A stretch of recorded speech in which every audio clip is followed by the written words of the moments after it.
Praise the Lord. आप सबको जय मसीह की। मैं परमेश्वर का धन्यवाद देता हूँ एक बार फिर से कि परमेश्वर ने मौका दिया है, अवसर दिया है कि उसके जीवित वचन के ऊपर हम मनन करें। हालेलुया। और आज मैं आपको बताना चाहता हूँ कि परमेश्वर किस प्रकार से हमारी प्रार्थनाओं का जवाब देता है। तो बने रहिएगा मेरे साथ। मैं आपका दोस्त पास्टर राज मैसी आपसे मुखातिब हूँ और आप देख रहे हैं मेरा यूट्यूब चैनल जिसका नाम है ब्रदर राज मैसी। मैं आपसे गुजारिश करता हूँ कि अगर आपने अभी तक मेरे चैनल को सब्सक्राइब नहीं किया है तो अभी और इसी वक्त कर लीजिए, ताकि जो नया वीडियो है उसका नोटिफिकेशन आपके पास पहुंचे। बेल आइकन को ज़रूर दबाइएगा और शेयर कीजिए मेरे वीडियो को, लाइक कीजिए और कमेंट सेक्शन में जाकर बताइए कि आपको मेरा प्रयास कैसा लग रहा है। हालेलुया। तो आइए आज शुरू करते हैं आज के इस वचन को।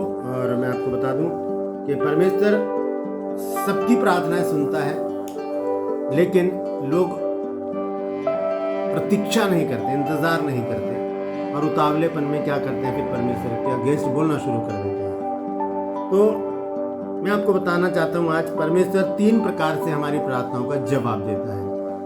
हाँ, नहीं और प्रतीक्षा करो या इंतजार करो या वेट करो। 3 प्रकार से परमेश्वर क्या करता है, हमारी प्रार्थनाओं का उत्तर देता है। हाँ में, नहीं में और वेट करो, प्रतीक्षा करो। तो इन तीनों बातों को विस्तार से मैं बताऊंगा, ध्यान से सुनिएगा। सबसे पहले हम देखेंगे हाँ। परमेश्वर कौन सी बातों के लिए हाँ करता है। इसका अर्थ है जो कुछ भी हमने प्रार्थना में परमेश्वर से मांगा है, परमेश्वर को पता होता है कि आज ही मेरे बच्चे को इसकी आवश्यकता है या इसकी जरूरत है। वह हाँ में हमारी प्रार्थना का उत्तर देता है। जब हम आमीन करते हैं तो परमेश्वर कहता है हाँ। यह हाँ आत्मिक और स्वर्गीय वस्तुओं के लिए होती है।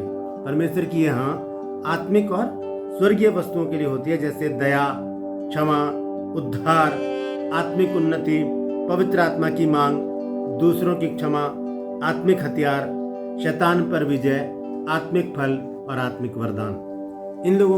इन बातों के लिए जब हम परमेश्वर से मांगते हैं तो परमेश्वर उसमें समय नहीं लगाता और उसी समय हमें हाँ में उत्तर देता है हमारी प्रार्थना का और हमारे लिए उस काम को करता है। वो चीज़ें हमें जो मैंने आपको बताई हैं, जैसे कि दया, क्षमा, उद्धार, उन्नति, आत्मिक उन्नति, पवित्र आत्मा, दूसरों को क्षमा करना, आत्मिक हथियार, शैतान पर विजय, आत्मिक फल और आत्मिक वरदान। हालेलुया। दूसरा जो तरीका है परमेश्वर का प्रार्थना का उत्तर देने का, वो है नहीं। परमेश्वर का कहा नहीं, मैं ये प्रार्थना नहीं सुनूंगा। क्या कारण है कि परमेश्वर उस प्रार्थना को नहीं कह देता है? ऐसा क्या हमने मांग लिया परमेश्वर से कि परमेश्वर हमें ना में उत्तर देता है? आइए देखते हैं। जब हम प्रार्थना में परमेश्वर से कुछ मांगते हैं तब परमेश्वर जानता है कि इस मांगी हुई वस्तु से नुकसान हो सकता है या हमारे लिए ये वस्तु है ही नहीं जो हमने मांगी है। तब परमेश्वर नहीं में उत्तर देता है। ठीक है, 2 बातें यहाँ पर मैंने बताई हैं। एक तो हमें नुकसान हो सकता है उस चीज से, या वो हमारे लिए है ही नहीं, फिर भी हम उससे मांगे जा रहे हैं, तो परमेश्वर कहेगा नहीं, ये तेरे लिए नहीं है।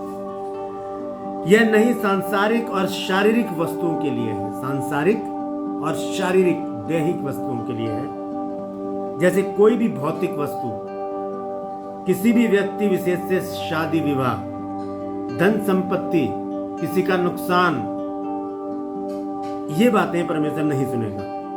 इन बातों के लिए परमेश्वर कहेगा नहीं, मैं इनको नहीं सुनूंगा। हालेलुया। तो ये दूसरा जो पॉइंट है वो है नहीं। पहला पॉइंट क्या था?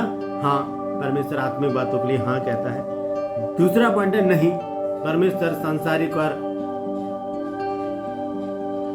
शारीरिक वस्तुओं के लिए ना कर देता है। तीसरा पॉइंट है प्रतीक्षा करो, यानी कि अभी रुको, अभी समय नहीं आया है।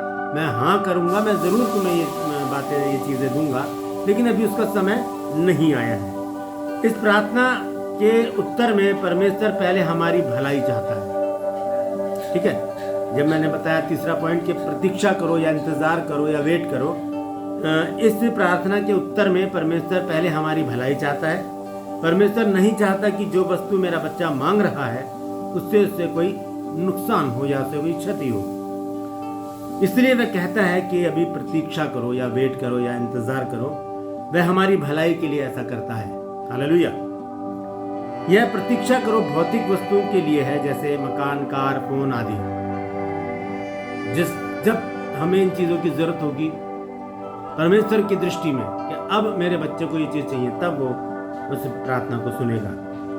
ये सारी बातें इसलिए समझाई गई हैं क्योंकि जब हम परमेश्वर के निकट आकर उससे प्रार्थना करते हैं, ये तीनों बातें इसलिए बताई हैं मैंने कि जब हम परमेश्वर के निकट आकर उससे प्रार्थना करते हैं तब कई बार प्रार्थना का उत्तर ना पाकर हम विचलित हो जाते हैं, हम परेशान हो जाते हैं, हमारी प्रार्थना नहीं सुन रहा प्रभु, इनकी तो सुन रहा, उनकी तो सुन रहा, हमारी क्यों नहीं सुन रहा। और अपना हियाव छोड़ के हम परमेश्वर पर बुड़बुड़ाने और कुड़कुड़ाने लगते हैं, जैसे इजरायली लोग कर रहे थे। और ऐसी परिस्थिति में हम शैतान को फिर से अवसर दे देते हैं कि वह हमें फिर से अपने अधिकार में ले ले। इसलिए हमें प्रार्थना करने के बाद संयम से काम लेना चाहिए ताकि हम परमेश्वर में बने रहें, शैतान का सामना करके। और परमेश्वर के निकट आकर बड़ी मुश्किल से हमें यह अवसर मिलता है कि परमेश्वर हमारे निकट आए, किंतु हमारे बुड़बुड़ाने और कुड़कुड़ाने की आदत से परमेश्वर क्रोधित हो जाता है और हम उन बातों से वंचित रह जाते हैं जो परमेश्वर के निकट आने से हमें मिलने वाली होती हैं। बहुत सारी आशीषों से हम वंचित रह जाते हैं, उद्धार से, चंगाइयों से और बहुत सारी बातों से हम वंचित हो जाते हैं, मतलब दूर हो जाते हैं जब हम इस प्रकार की बातें करते हैं कि हमारी प्रार्थना नहीं सुनी जा रही और हम क्या करते हैं, अगेंस्ट खड़े हो जाते हैं, परमेश्वर के ऊपर बुड़बुड़ाने और कुड़कुड़ाने लगते हैं। तो इन तीनों बातों को हम याद रखें कि परमेश्वर तीन तरह से हमारी प्रार्थना का जवाब देता है, हाँ, नहीं और प्रतीक्षा करो या इंतजार करो या वेट करो। तो अब जब आत्मिक चीज़ें की आपको जरूरत हो परमेश्वर उसी समय देगा। सांसारिक और शारीरिक वस्तुओं के लिए परमेश्वर मना करेगा कि नहीं, अभी तुम्हें ज़रूरत नहीं है इसकी। मान लीजिए अगर 5 साल का बच्चा अगर स्कूटी मांग रहा है तो पिता उसको दे देगा? नहीं देगा ना, क्योंकि पिता को पता है कि ये नहीं चला सकता और इसकी उम्र भी नहीं है ऐसी। इसी तरह से हमारा परमेश्वर हमें हमारी बातों को जानता है कि हमें कब किस चीज़ की ज़रूरत है, हमें किस चीज़ से नुकसान है और किस चीज़ से हमें फायदा है। तीसरी बात है, अभी प्रतीक्षा करो। बहुत सी चीज़ें जैसे मैंने बताया, 5 साल का बच्चा अगर स्कूटी मांगेगा तो पिता का अगर रुक जा, अभी तू 18 साल का हो जा तब मैं तुझे दूंगा। तो वहाँ पर परमेश्वर भी ऐसे करता है कि हमें जब जिस चीज़ की ज़रूरत होती है उसके लिए वो कहता है कि प्रतीक्षा करो, इंतज़ार करो। हालेलुया। तो आज के लिए बस इतना ही। अगले एपिसोड में फिर आपसे मुलाकात होगी और मैं आपसे एक बार फिर से गुजारिश करता हूँ कि आप मेरे इस चैनल को सब्सक्राइब करें, शेयर करें, लाइक करें मेरे वीडियोज़ को और कमेंट सेक्शन में जाकर बताइए कि आज आपको जो ये शिक्षा मिली है आपको कैसी लगी। परमेश्वर आप सबको आशीषित करे, परमेश्वर हर पल हर क्षण आपके साथ रहे, परमेश्वर आपकी अगुवाई करे और अपने आगमन के लिए आपको तैयार करे। हालेलुया।